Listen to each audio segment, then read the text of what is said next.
Photo भेंट स्वरूप माननीय प्रधान जी को।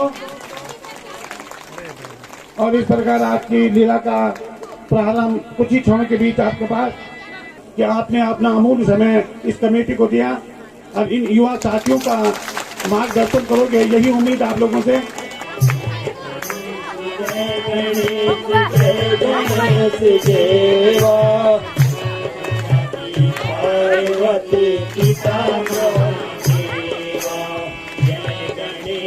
जय गणेश जय गणेश देवा पार्वती पिता महादेवा। महाराज धीराज कौशल नरेश की जय हो। बहुत बहुत क्या आ रहा है। हाँ राजन, श्रवण कुमार आपके दर्शन हेतु आया है। यदि आज्ञा हो उन्हें ले आऊं? हाँ हाँ अवश्य। मैं ऐसे चित्र भक्तों को देखकर अति प्रसन्नता का अनुभव करता हूँ। जो आज्ञा महाराज। महाराज की जय हो। बहुत बहुत आपके माता पिता से जो हैं। महाराज, आपकी राजधानी में हमें क्या कष्ट हो सकता है। मेरे माता और पिताजी तीर्थ घाटा में बह रहे हैं तथा इस हेतु आपकी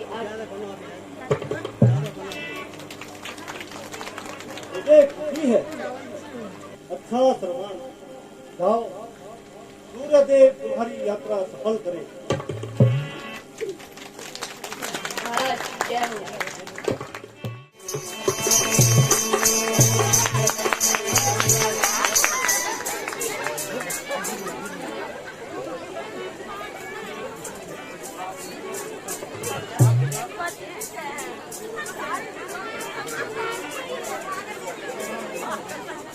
बेटा श्रवण,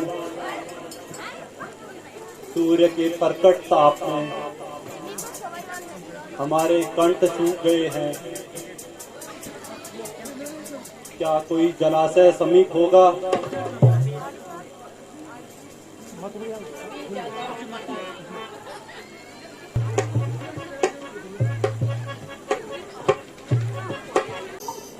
हाँ सेनापति जी,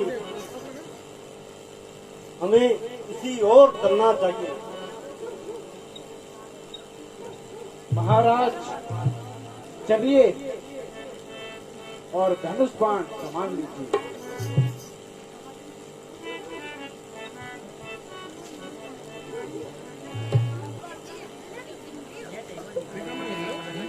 फिर काम नहीं है, फिर काम नहीं है।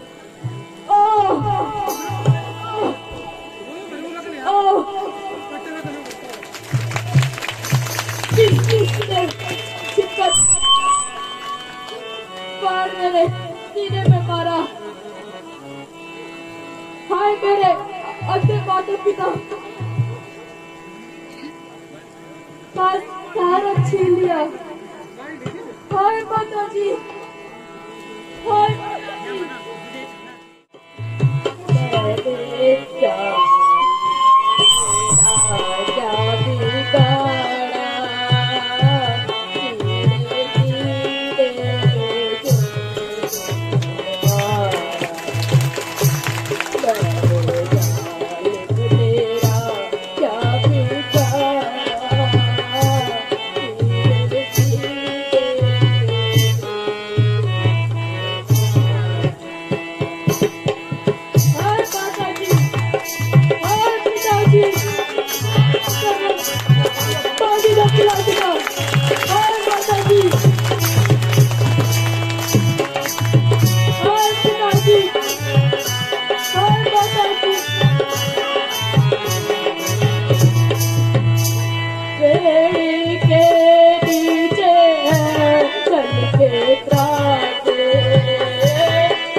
यह घोर कलंक का टीका मेरे ही माथे पे लगना था।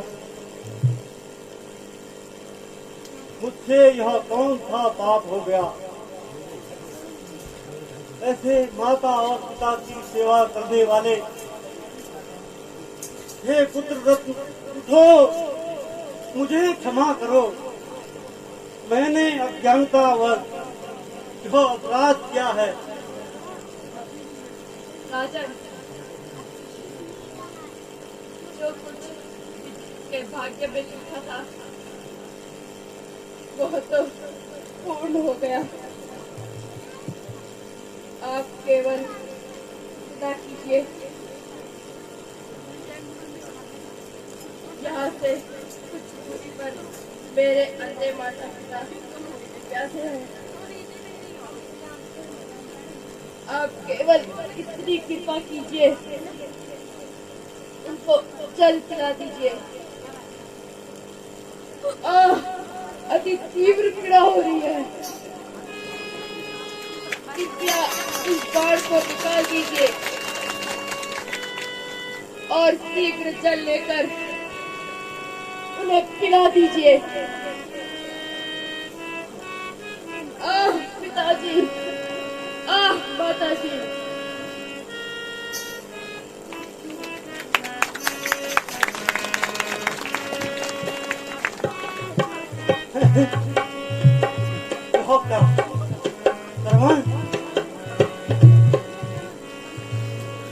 ईश्वर के वास्ते उठ जाओ, मुझ पर दया करो श्रवण। मैंने तो सोचा था कि जब श्रवण माता पिता को तीर्थ यात्रा करा कर आएगा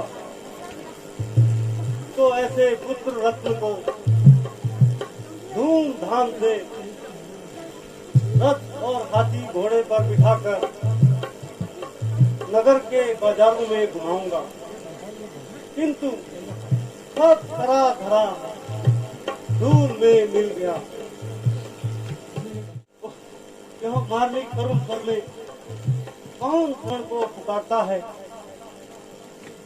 संभवतः उसके माता पिता व्याकुल होकर श्रवण को पुकार रहे होंगे।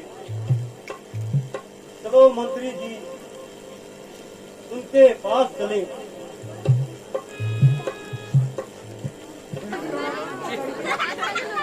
चलते हैं सच्चे बाण सदा, पर झूठे दाव नहीं चलते। दशरथ तो चलता है लेकिन दशरथ के पांव नहीं चलते।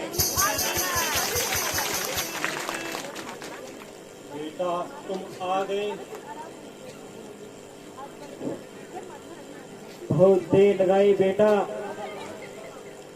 क्या जलाशय दूर था? बेटा तुम बोलते क्यों नहीं? माताजी, पिताजी, जल पीजिए। बेटा श्रवण, तेरी आवाज भारी क्यों है? तू श्रवणी है क्या कोई और अन्य?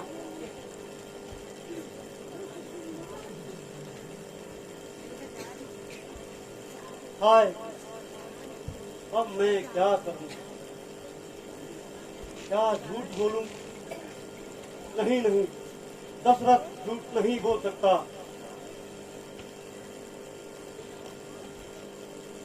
माताजी, पिताजी, मैं श्रवण नहीं हूँ, बल्कि मैं अयोध्या का राजा दशरथ हूँ। कृपया आप जल ग्रहण कीजिए। मैं तो पहले ही समझ गई थी कि यह मेरे श्रवण की आवाज नहीं है।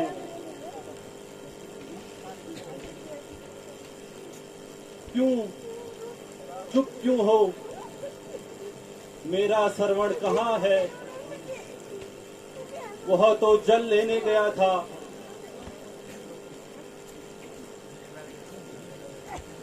अब निश्चय तो कर ही लिया है कि मैं झूठ नहीं बोल सकता। हे देव, अब आपका श्रवण इस संसार में नहीं है, उसकी मृत्यु हो चुकी है। मुझे क्षमा कीजिए देव।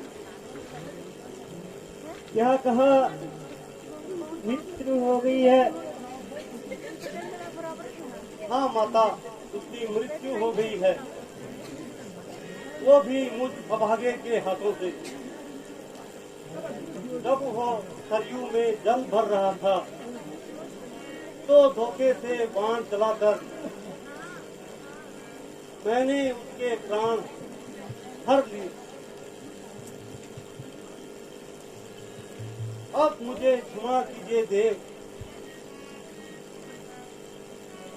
हाय मेरा सहारा, बेटा सरवण।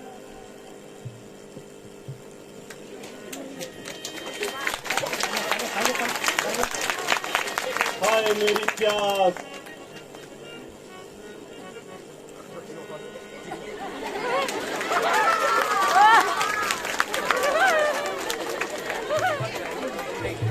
ओहो, अब मैं क्या करूं? श्रवण के माता पिता को कैसे धैर्य बनाऊं? फिर माता जी, ये जो होना था वो तो हो चुका, आप क्षमा कीजिए।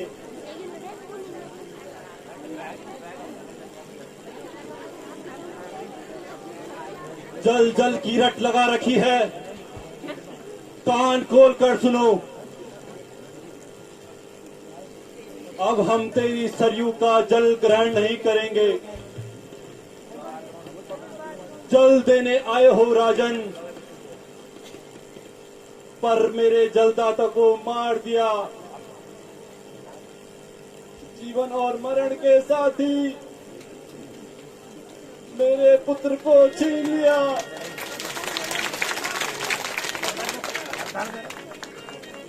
हाँ, अब मैं क्या करूं? वृद्ध माता पिता को तो जल पिलाना ही होगा। माता जी, पिताजी, कृपा करके जल पीजिए। फिर वही जल जल की रट। अच्छा तो ला।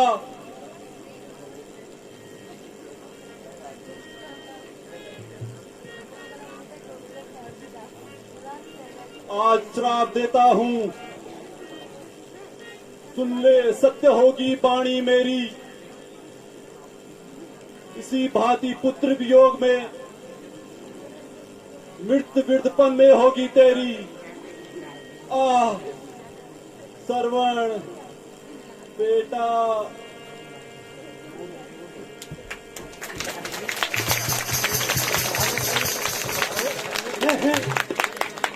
वो क्या हो गया?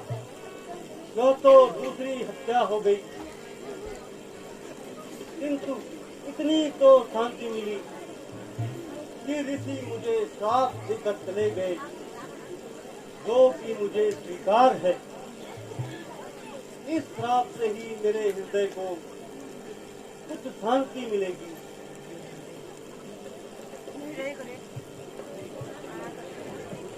हे राजन, आज मेरे सम्मुख मेरी नयन ज्योति, मेरा सौभाग्य एक साथ अस्त हो गया, इसलिए मेरा भी श्राप लो। जिस प्रकार मेरे पुत्र और पति के यहाँ से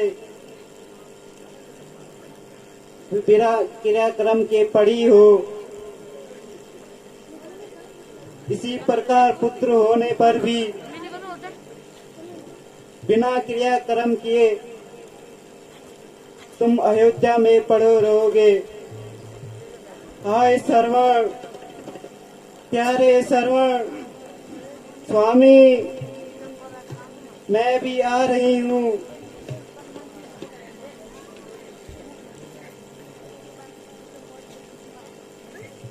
माता जी भी मर गई, यह तो तीसरी हत्या हो गई। हे सती, मुझे आपका श्राप भी स्वीकार है। यह तो श्राप नहीं, मेरी सादगी का उपहार है। हे आकाश के तारों, तुम भी मुझ पर हंस रहे हो। अच्छा तो हंसो, जी भर कर हंसो। अब आगे दशरथ के कर्मों पर खुशी मनाओ। है पवन भी सुगंधित हो रही है। क्या देवता भी इस घटना से खुश हैं? क्या मैं भ्रम में हूँ?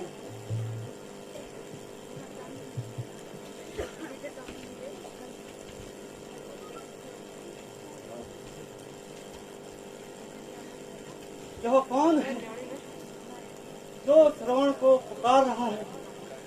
वो देखो, श्रवण और उसके माता पिता की मूर्ति मेरे सामने खड़ी है। क्या मुझे भ्रम हो रहा है? किंतु अब तो यह स्वीकार करना ही पड़ेगा और यहाँ से चलना ही पड़ेगा। चलिए मंत्री जी।